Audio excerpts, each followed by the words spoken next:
Please enlighten us. Your Honor, one is there's a resource persons na inimbitahan to speak about yung nangyaring pagpatay sa kanyang asawa sa Davao when the Davao Dumoy raid was implemented, where a warehouse of shabu was discovered, at isa doon sa mga napatay ay yung husband nitong ating resource person sa ngayon, who is allegedly a drug lord. So gusto nating bigyan ng pagkakataon nito nang sa ganon makita natin kung ano ba yung sirkumstansya sa likod ng pagkakakulong nila, at pagkakapatay sa kanyang husband. So yes, Congressman Paduano. Chairman, ano lang po, can I request that before we proceed with Ms. Jed Pilapil, can we discuss first the related doon sa drug quotas that was discussed during the previous hearing? Doon po sa mga police na na-dismiss based on the quota. Kasi kaninang umaga pa po naghintay dito si Vice Commissioner Bernabe at saka yung sa CSC. Nandito ba yung taga Civil Service Commission? Civil Service? Any representative from Civil Service? Oh, saan sila? Silang importante. Anyway, Chairman, baka pwede lang natin masingit ngayon, mamaya, no? Kasi si Vice Commissioner Bernabe is already informed at he participated during the last hearing. Ang mahalaga ngayon dito, Mr. Chairman, is yung presence ng CEC, because I have with me all the case folder that was also submitted by the CEC to this committee, Mr. Chairman. So we cannot discuss this unless in the presence of the CEC. Kasi may tatanong na ako sa kanila. Sige, thank you, Chairman. For the meantime, na wala pa yung representative ng CSC, can we proceed with the deliberation on, or maybe perhaps the questioning or interpellations to Ms. Jed Pilapil C. We are in receipt of an affidavit signed by Jed Pilapil C. Affidavit mo ba ito, Jed? Ito? Yes, Your Honor. Ikaw ba ang pumirma dito?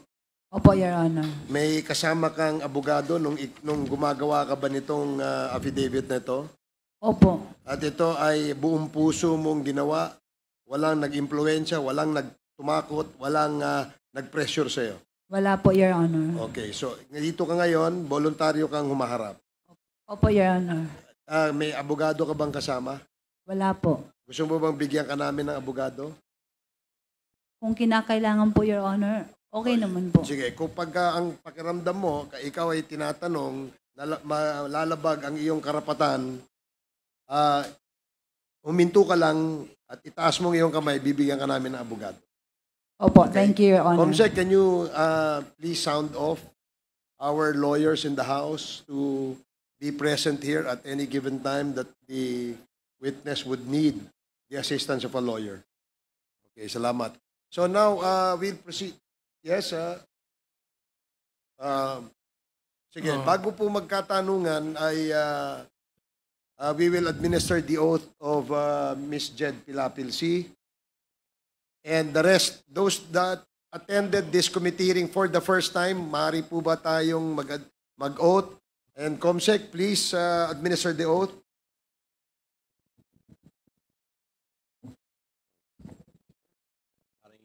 Tumayo po and itaas natin ang ating kamay. Kayo ba ay nanunumpa ng katotohanan, pawang katotohanan at buong katotohanan sa pagdinig ng kapulungang ito? At kaawaan nawa kayo ng Diyos. Maraming salamat. The oath has been administered. Okay, thank you, Comsec. Now, we will now proceed with interpellations. I have here a list of the members who wish to interpellate Ms. Jed Pilapil C. I'd like to give the floor first to the chair of the Committee on Human Rights, Congressman Benny Abante. Thank you, Mr. Chair. Gusto ko po sanang tanungin si Miss Jed Pilapil-C. Ano po? Taga saan po kayo? Taga Surigao del Sur po. Oo, yung mga Pilapil taga Surigao. Opo. Okay. Kasi meron akong mga kamag-anak na Pilapil sa Bicol. Oo. Sinabi nyo, nung December 31, 2004, ay tinawagan po kayo ng asawa nyo, si Alan C. Opo, Your Honor, kasi nga, nag-usap kami na magkita. Anong napag-usapan nyo? Tinawagan niya po ako kasi supposedly nga magkita kami sa SM dahil ipapasyal namin yung anak namin. Nagkataon po na tulog siya nung mga 3 p.m. Kaya sabi ko sa kanya, mamaya na lang kasi tulog yung bata. Kaya hinintay ko na magising yung anak namin. So siguro mga 5 p.m. Ilan po ang anak nyo? Isa lang po. Okay. Tapos nung 5 p.m. kaya Lalaki siya, lalaki. babae po. Ilan taon na siya? Actually, nung iniwan ko siya, 3 years old pa lang. So 20 years na po ako, 23 na po siya. Okay. Nasaan po siya ngayon? Yung anak Nandito po sa Manila po. sa Manila. Okay. Nagpunta pa kayo sa SM? Opo, pumunta po ako mga alas 5 na po ng hapon. Nagmadali ako kasi nga 5 p.m. na yon. Tapos nung pagdating ko sa SM, nalaman ko na mga 6:30 mag-close na pala. Almost 6, dumating ako doon. So, nung pag-park ko ng sasakyan, tinawagan ko agad siya kasi nga makikita kami doon. Ang nangyari, hindi na siya sumasagot. So, nagmadali ako ng tawag, nagpaulit-ulit ako ng nag-dial kasi kailangan ko nga siya na magmadali kami kasi wala kaming bigas at that time. Kailangan kong bumili ng bigas kasi yung katulong namin nakalimutan niya. So ngayon, hindi man talaga siya sumagot, pumunta ko sa Gloria Maris kasi wala kaming ulam, magbili na lang kami. So yun sa shortcut, hindi talaga kami nagkita. Umuwi ako ng bahay. Pagdating ko doon, kasi nandun yung mother-in-law at saka father-in-law ko galing China. Naiwan sila sa bahay. Anong oras kayo umuwi ng bahay? Siguro kasi natapos ako sa SM mga 6:30. Siguro by mga 7:30 nasa bahay na po ako. Nakabalik na po ako. Pagdating ko po doon, hinanap ng mama niya, yung parents niya, bakit daw hindi ko kasama si Alan. Sabi ko po, hindi ko siya nakausap, wala. Pilipino po ba si Alan o Chinese? Ano po, Your Honor? Pilipino ba si Alan o Chinese? Chinese po. Chinese, hindi siya Pilipino. Hindi po. Okay. So, anong pagkakilala niyo sa kanya?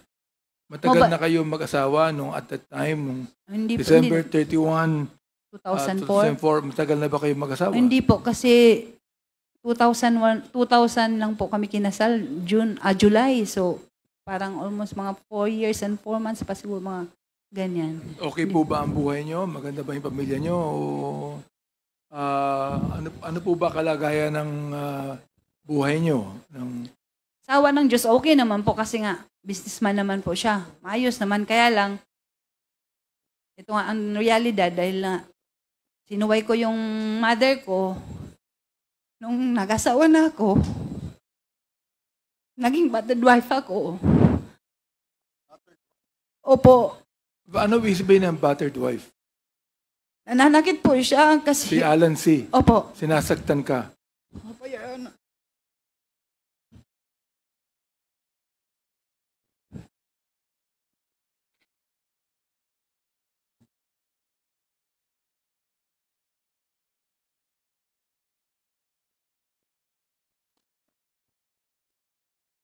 Siguro nga ito yung pinaka-biggest mistake na ginawa ko sa buong buhay ko.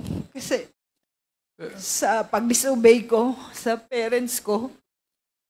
Pero kahit sinasaktan ka, Mahal mo pa rin yung asawa mo. Ganun po, Your Honor. Tsaka hindi ako pwede magsumbong kasi nga,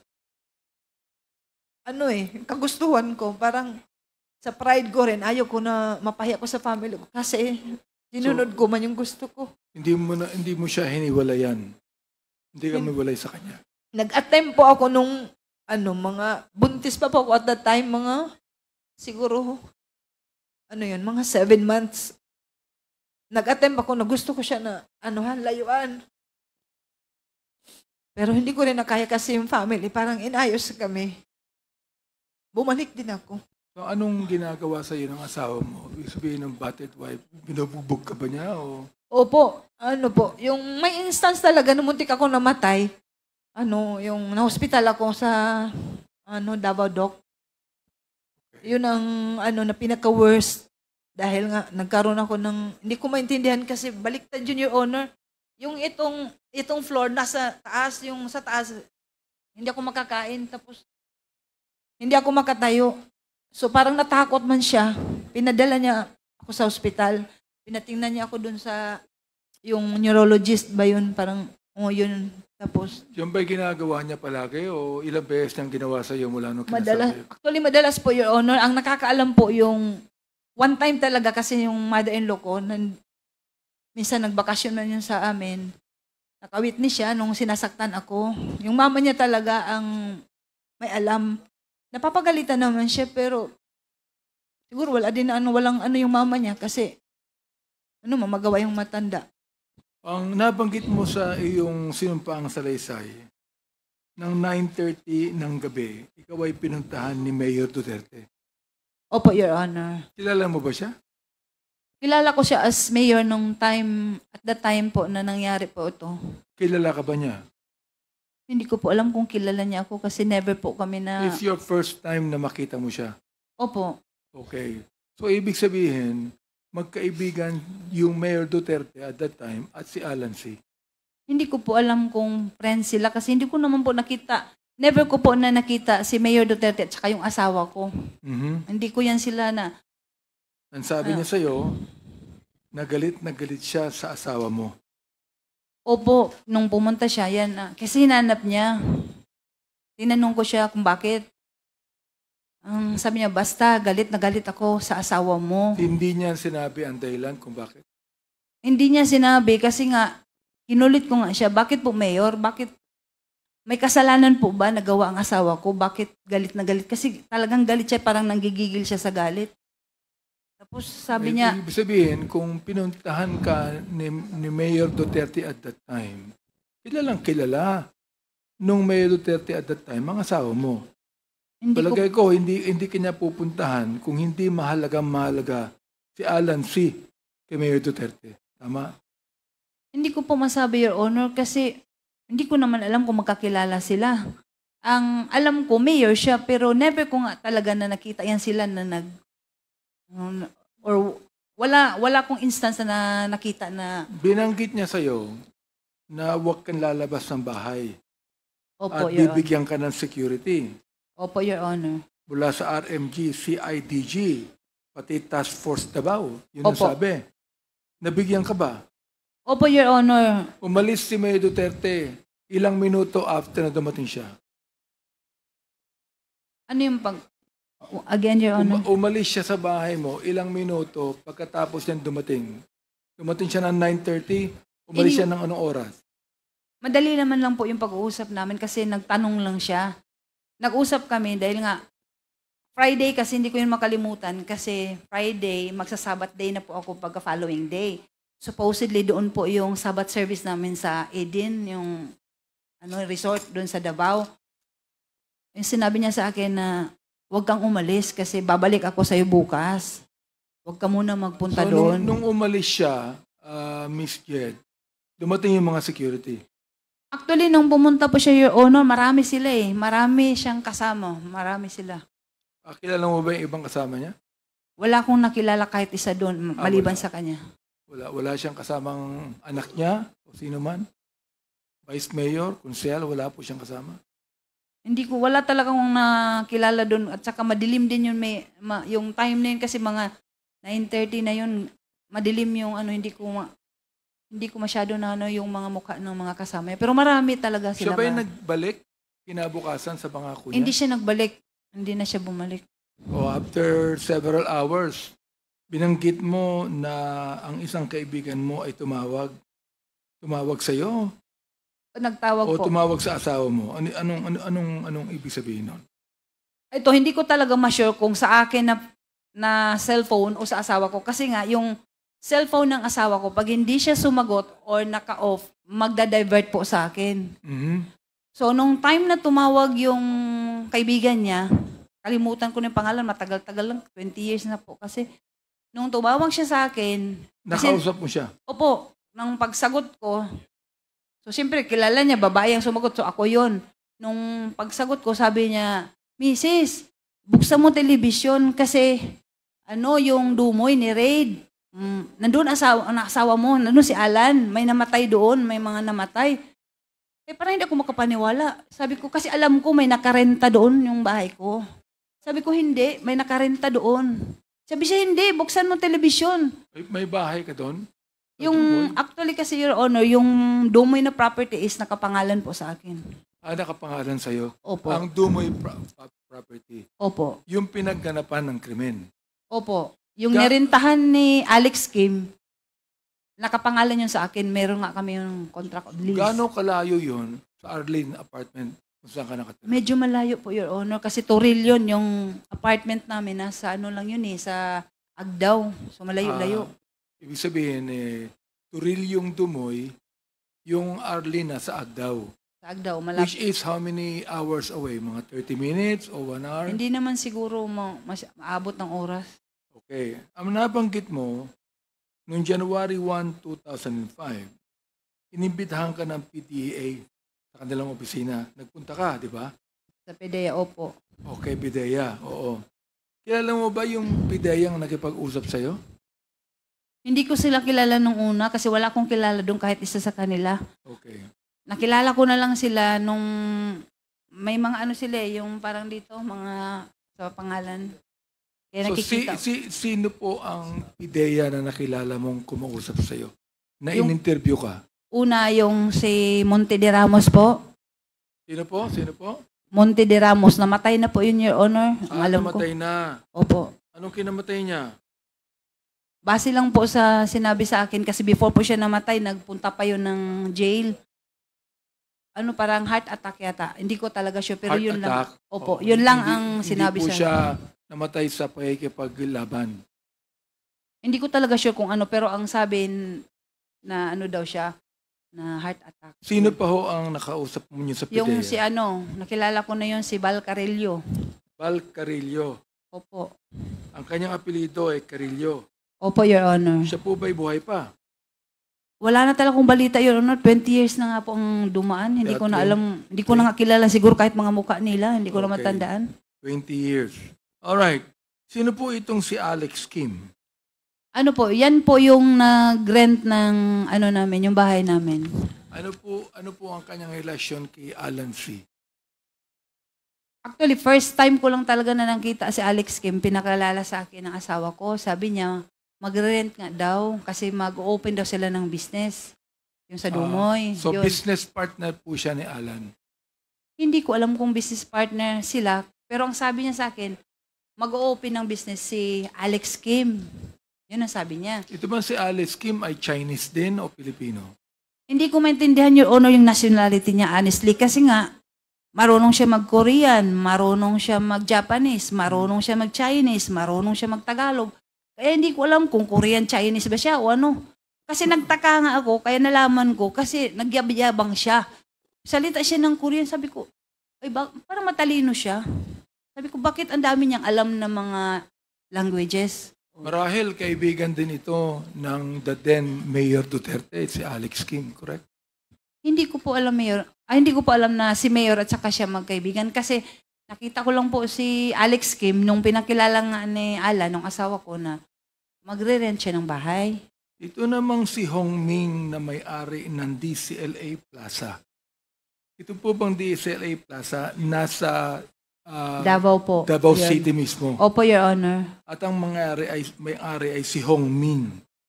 Opo, yun po ang pagkakilala ko sa kanya, Hong Ming. Kasi yun ang tawag ng asawa ko, Hong Ming. So ito Hong yung ito yung ano yung full name niya? Honestly, Your Honor, hindi ko kilala kung ano talagang pangalan niya. Kasi nga, pag yung asawa ko, sabi, magpunta tayo kay Hong Ming kasi nga may display area kami doon sa mga mattresses, yung foam. Hindi kaya itong si Hong Ming ay si Michael Yang din? Sapagkat si Michael Yang nagsasabing siya ang may-ari ng DCLA Plaza? Honestly, ito, Your Honor, pinakita sa akin yung picture kasi may sa akin na yung friend ko, sabi niya, alleged, yung asawa mo na ungkat na naman yung kaso nyo kasi si Michael Yang. Kilala mo si Michael Yang? Sabi ko, hindi ko kilala yan si Michael Yang. Sabi niya, yung may-ari ng DCLA. Sabi ko, ang pagkakilala ko sa may-ari ng DCLA, si Hong Ming, hindi ko kilala yung Michael Yang. Therefore, dahilan dun sa usapang yan, nakita mo ngayon na ang may-ari ng DCLA na Hong Ming ay si Michael Yang din. Nakita ko yung picture. Opo, siya po yun. Meron ba kayong dalang picture ngayon ni Hong Ming o ni Michael Yang? Wala po akong picture sa kanya. Pero may pinakita ka sa akin kanina. Pwede bang ipakita natin ang picture ng Michael Yang? Palagay ko, makikita mo kung sino siya. I-flash natin po ang picture ng Michael Yang.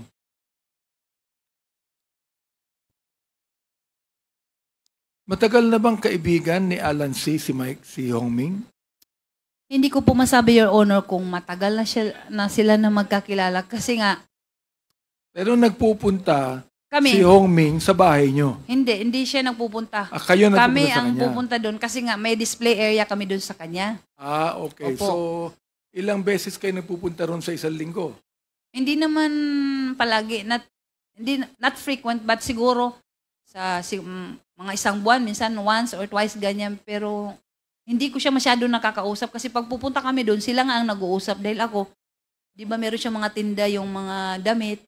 O di kilala mo yung Hong Ming. Nakita ko siya, Okay. Your Honor. So, andito na ba yung picture ni Michael Yang? Ipakita natin kung yun nga. Can we ask yan. Ayan. Siya Opo, ba yun? Your Honor, siya po. Siya. Therefore, tinuturo po dito, Mr. Chair, na itong si Hong Ming ay si Michael Yang. Alam niyo po ba na si Michael Yang ay ginawang advisor ng Mayor Duterte nung siya ay naging Pangulo? I'm sorry po, Your Honor, pero wala na po akong alam na ano pala siya. Yung economic advisor. Opo. Opo. Pero nabanggit niyo, economic Opo, advisor. ganito. Wala po akong alam, pero sa balita na lang nung nagkaroon na nga ng gulo na ano pala siya. Kasi hindi ko man nakalain na pwede pala yung Chinese maging ganyan economic advisor kasi alam ko pure Chinese siya. Sino po ang nagsabi sa inyo na drug lord ang asawa niyo? Yung mga pideya po. Pidea mismo. Opo. Ang nagsabing drug lord ang asawa ninyo. Opo. Pero hindi nila sinabi na itong si Michael Yang drug lord. Never po napag-usapan si Michael Yang nung time po na kinakausap ako ng mga pideya. Hindi ko po yan rinig sa kanila yung pangalan ng Michael Yang. Narinig ko na lang talaga yung pumutok yung issue na parang nagkagulo na dawit yung pangalan po. Pero wala kang alam sa ibang mga activities ng asawa mo. Wala po akong alam, Your Honor, kasi nga yung As buhay. in talagang wala. Wala po. Maliban na lang po siguro sa mga bagay na katulad yan, magsabi siya, bibili ako ng property, pirmahan mo. Ganyan. Pipirma na lang ako. Nabanggit mo sa yung affidavit na kung ikaw ay ini-interrogate ng PIDEA, ay yung mga sagot mo ay kanilang tinitwist o pinapalitan. Opo. Ano pong ibig sabihin nun? Ganito po, Your Honor, yan ang honestly, I must admit talaga, yun ang dahilan na talagang nag-ano ko ng galit sa PIDEA. Kasi nga, nung in-invite ako, I never thought na yung statement ko pala na sasabihin ng mga sagot ko, doon din sila kukuha ng mga, yung gagawin nila ng para makasuhan kami. Kasi nagsasabi ako ng totoo, sinasagot ko sila ng maayos, nagulat na lang ako pagdating doon sa yung nag-hearing na kami. Katulad nun, inutusan ako ng asawa ko na magbili ng Venetian blinds. Kasi before na-occupy ni yung ngayon Michael Yang ni Hongme, ay hindi, no, I mean si Alex Kim, yung bahay kasi kailangan pa siyang ayos. So sabi ng asawa ko, magbili ka ng, kasi mainit doon yung sa window. Ito, nabanggit mo na pinafabricate Opo, yun po ang totoo ang yun. mga salita mo. Opo. So, pakibigyan mo nga kami ng example ng pinabricate ng PIDEA ang mga salita. Ito po yung hindi ko makalimutan na statement na yung Venetian blinds na dala ko, pinadala ng asawa ko, pinahati doon sa Dumoy. Hindi pa po yun na-occupy ni Alex Kim. Nagtaka ko pagdating doon sa statement, sinabi nagdala ako ng karton-karton ng mga chemicals. Nagdi-deliver ako doon. Kasabwat daw ako sa yung drug operation ng asawa ko. So, Okay. yun ang pinakaano ko na natatandaan ko sa ngayon, Your Miss Honor. Jed, kilala mo ang direktor ng PIDEA, si Wilkins Villanueva? Opo, nagkaharap po kami, Your Honor. Nandito siya ngayon. Pakitingnan mo nga at ituro mo sa amin kung kilala mo. Pakitayo, tumayo ka lang mo. Kapag nandito siya tingnan natin kung kilala mo siya. Tumayo ka lang, umikot ka, tumayo ka. Tingnan mo maigi. Kung kilala mo, ang siyang nag-interrogate sa'yo, nakipag-usap sa'yo, ang director po ng PIDEA at that time ay si Wilkins Villanueva. Pakituro nyo nga kung sino siya.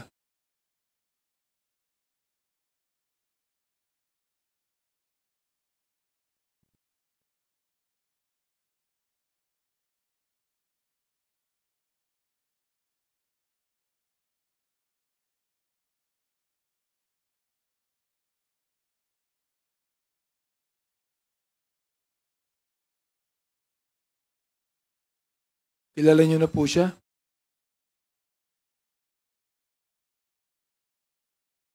Opo, Your Honor.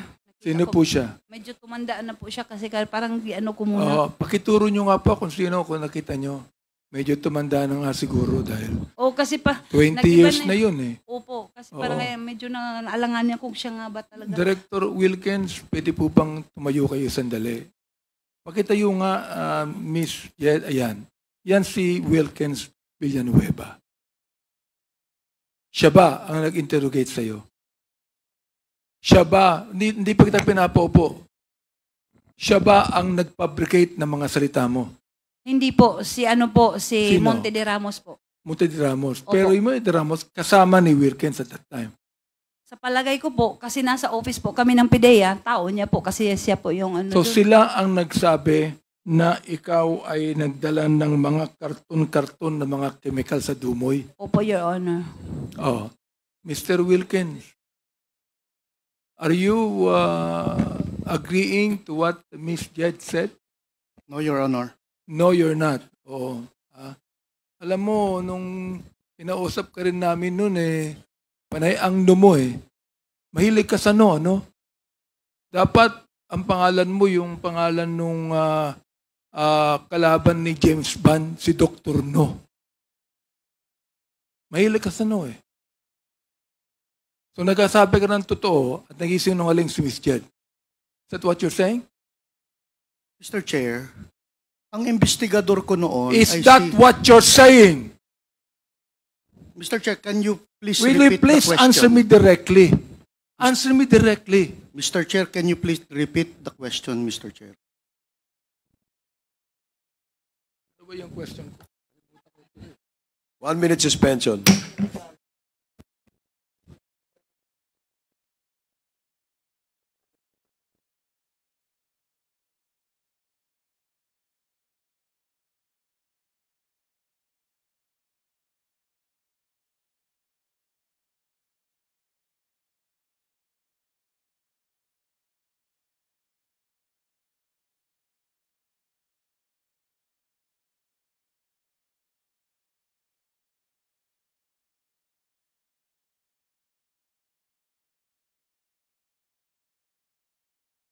Okay. Hearing is resumed. Naalala ko na. Talagang tumatanda na tayo no? Ang tanong ko, is that what you're saying? So, please explain. Thank you, Mr. Chair. Mr. Chair, si Monte de Ramos was my investigator. So, ang ang sabi ni Jed Pilapil, dinala siya sa PIDEA. Tinanong si Jed Pilapil kung kasama ako doon na nagtatanong. Hindi siya sigurado, Mr. Chair, pero she presumed na naandun ako dahil nasa opisina ako. While in fact, wala naman siyang knowledge na naandun ako actual doon sa nag-i-investigate si Monte de Ramos, Mr. Chair. Tama ba yon, Ms. Jed? Your Honor, pwede po i-correct ko lang po yung statement. Kasi ganito, di ba tinanong niyo po ako kung si Wilkins Villanueva po ba yung nagtanong sa akin. Sabi ko po sa inyo, hindi po siya si Monte de Ramos, yung tao niya, ang nagtanong sa akin. Pero never ako na nagsabi na yung ano ba yung sinabi niya kanina, parang mali eh. Kasi ang sinabi ko po, si Monte de Ramos. Tinanong mo ako ulit na ano yung... Kasama niya. Kasama ba niya? Oo. Sabi ko, probably kasi tao niya. Pero wala siya nung time na nag-investigate si Monte de Ramos. Wala siya. Wala siya. Paano mo siya nakilala? Kasi actually, isa siya sa mga sa akin po, nag-interrogate. Aha. Sino po ang nagkaso sa inyo? Ang PIDEA? Hindi ko po alam, pero sila po ngayon nag-file ng case sa amin. Sila ang nag-file ng case sa inyo. Opo, kasi Ano po ang ebidensyang ipinakita sa inyo? actually, Your sa Honor, korte? hindi ko po alam kung ano po. Kasi nga, Sapagkat na-convict ka, di ba? Convicted yun ang ka. actually, ayoko na nga sana itong balikan, Your Honor, 20 years ago. Medyo masakit na I was able to forgive sa PIDEA. Kasi parang, kung ano man yung ginawa ng asawa ko, kasi nasira yung buhay ko at saka yung anak ko. I've learned to forgive kahit si Sir Wilkins. Ayoko na sanang balikan to. Sa totoo lang kasi, masakit yung ginawa nila. Ang worst doon kasi nung time na, ano ba yun, basta yung, hindi ko maintindihan kasi, yung inquest ba yan na, before yun, nag-waiver pala ako, pina-waive ako ng, hindi ko alam kung lawyer ko, hindi ko rin naintindihan kung bakit, basta ang sabi, mag-waive ako dahil makasuhan daw sila ng illegal detention dahil wala nga kaming kaso, sa totoo lang po, Your Honor. Dahil sa takot ko po, dahil sabi ng lawyer ko, hindi ko daw alam po kung ano yung katotohanan dito. Baka daw madamay ako dito. Sabi niya, magpirma ka na lang ng waiver for safekeeping. Yun ang naintindihan ko. Pero Sabi ng lawyer mo. Opo. Sino po ang lawyer niyo nang sabi niyan? At that time po, si Attorney Zulueta po. Ano po siya? Saan siya nag-law lawyer? Parang dito Private lawyer po siya? Opo, Your Honor. Okay. Tapos So bakit niya nasabi na pumirma na lang kayo ng waiver? siguro, Your Honor, dahil din wala talaga akong alam sa mga ganito. Dahil first time, sa life ko, sa family ko, wala akong mga kaalam-alam na mga ganyan. Siguro lang, takot din ako at the time kasi nga, sabi niya, wala daw akong alam sa mga katotohanan for safety. Actually, napilitan ako, pumirma ako ng waiver para hindi sila makasuhan ng PIDEA ng illegal detention. So, Mr. Director Wilken, can you please explain that to us? Inyong kinasuhan si Miss Jed, na-convict po siya at nakakulong ng 20 years. Narinig po ninyo, ang buhay niya ay nasira at wala siyang involvement sa operasyon ng kanyang asawa at pinabricate ng PIDEA ang kanyang mga sinasabi. Ano po masasabi niyo doon? Mr. Chair, 3 months yung surveillance and casing operations ng PIDEA. Si Jed Pilapilsi, siya yung namimili ng mga equipment, freezer, water circulating vacuum pump. Siya yung nagdadala dun sa Dumoy Clandestine Laboratory, Mr. Chair. And then, during the time na doon sa korte, dininay ni Jed Pilapil, nakilala niya si Alex Kim. Mantalang merong mga footages kami na nag-uusap sila ni Alex Kim on a dinner. Mr. Chair, the case has already, she was convicted in court and she was upheld by the Supreme Court.